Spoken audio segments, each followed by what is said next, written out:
Hello, this is a video on a 2012 Bobcat 3400 with the gas 500 Polaris engine. They made these for over a dozen years.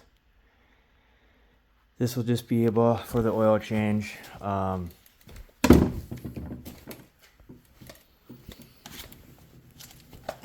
What I use are Wix filters, and they are the 5135 XP, which is more of a synthetic filter. I'm not entirely sure on the differences. I know that obviously these are more money.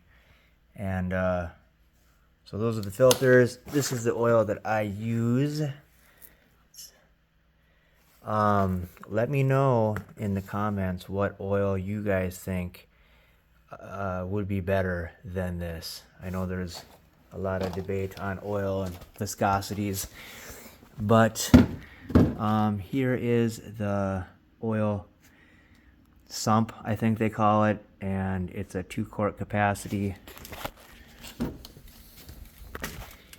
Right there is a 14 millimeter oil plug that if you only drain that, and your oil filter's right there, so just put a rag underneath there while you're unthreading it to catch the oil that comes out of the sideways mounted oil filter. And I do notice that you're supposed to tighten to check the oil level. So you should technically thread it in and then unscrew it to get an accurate reading of the dipstick. And I already did it once before, but on the bottom, right there on that bottom hose, if you take that off and unthread that, there is a screen that you can clean and or replace. And this thing has 1,325 hours on it when I bought it, which translates to roughly, if you drove it 10 miles in an hour, it'd be like 13,000 miles on it, which is ridiculous. But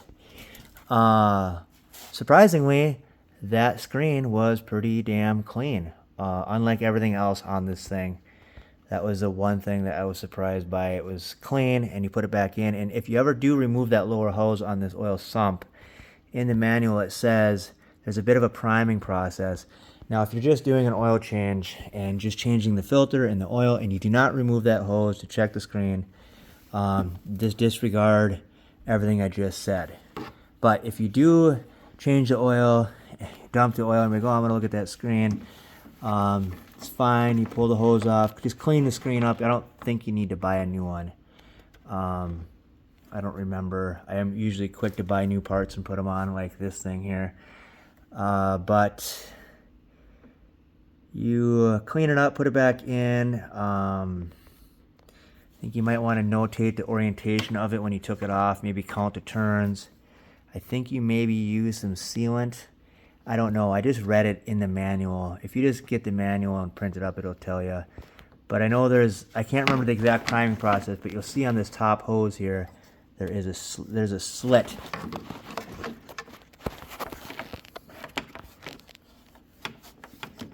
See it, the hose is slit, and you just squeeze it and let go and squeeze it and let go. I can't remember the process, but just that's something to be aware of if you get into taking that lower hose off and checking the screen.